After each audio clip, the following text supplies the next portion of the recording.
She no longer wants her feet touching the floor, so she tries to levitate.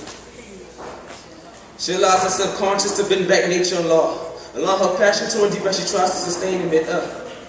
For months she has been planning to perform this trick. The trick has been performed by anyone else, but she believes she can achieve her dreams of levitating. She prepares long nights hoping that her name can be plaqued among the greats. She wants to be more famous than Cassandra, greater than Houdini, second to God. Magic and fairy tales have perceived her mind to believe that illusions are reality. Since her childhood, she's seen spells compel her mother to weaken, tormented by the physical pain that her mother had received by her father, whose likely occupation was a magician. But she's been seeking. The trapdoor at its illusion become a delusional of life and its promises. One of the most famous acts was the disappearing father, which allowed him to become transparent after he engulfs himself in the moonshine, shining brightly with rage. His fist will resemble any cooked unity of low self-esteem and bipolarism. With that mixture, he transformed from Jackal to Mr. Hyde as he hides his compassion between body blows and a busted up nose that only the canvas knows. But his signature was intoxicated red bull.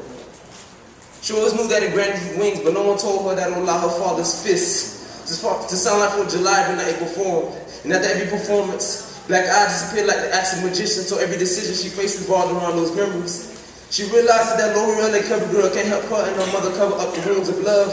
She closes her eyes and puts her ears to the wall, listening to her child reenact herself on the opposite side. Her flashback flashes themselves back into existence when her father used to walk out the house to go to work, only to come back smelling like sex cigarettes and cheap beer. Her stomach still churns as she remembers how strong the stench of whiskey was on his tongue every time he spoke. You see, this was her life. Only hope was to float on thin air, being able to walk in a silver line, and that drama and stress has prepared life to construct from broken dreams and promises. Only option was to levitate like an angel above her burdens that place shattered emotions caused by broken promises of affection, which caused her to fall in love and end depression with a side of contemplation in into our hatred. She wakes up late nights because she's afraid. She's afraid that her past will engulf her present, preventing her to ever come from her future. She finally realizes. She wakes up late nights because she's afraid. She's afraid that her past will engulf her present, preventing her to ever come from her future. She finally realizes that after 5 years that even angels hang themselves by their own halo. She finds herself at times daydreaming how great she will look crucified in thin air, allowing her sins to drip from her neck and land below her feet, hoping that one day she'll be able to see the look on the audience's face, especially her dad's. Months past preparation and practice leading up to her final performance. She's been leaving clues for the audience to follow, but ignorance is bliss and common sense isn't that much common, so the clues stay unrevealed. Because of the prosthetic smile she carries every single day to school and work.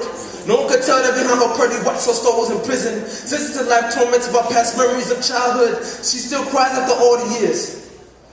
Even though she has moved on and into her own, she walks in through the door and hears her childhood. Well, every time she walks in through the door, her child echoes within the household. Orchestrating the most dreadful symphony known to man. For years she's been trying to figure out who is conducting this symphony, but who better knows your life than you. Her subconscious has been the mastermind conducting the symphony, nightmares and flashbacks. Her screams will ride the wind toward the world's deaf ear, but no responses. Deaf people act like they're blind, so visually, they're out there dodging your problems. The burdens become too much for her, so she plans on burying them on a cross. She grabs her tools and prepares for the grand stage, or she grabs the step ladder and the scarf that her grandmother made.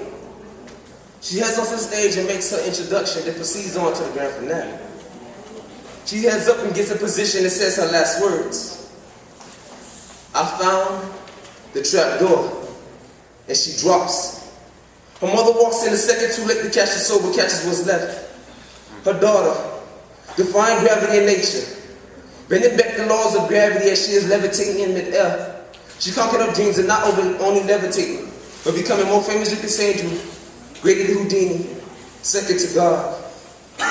It's at this point where her mom realizes that even angels can be hung by their own halo.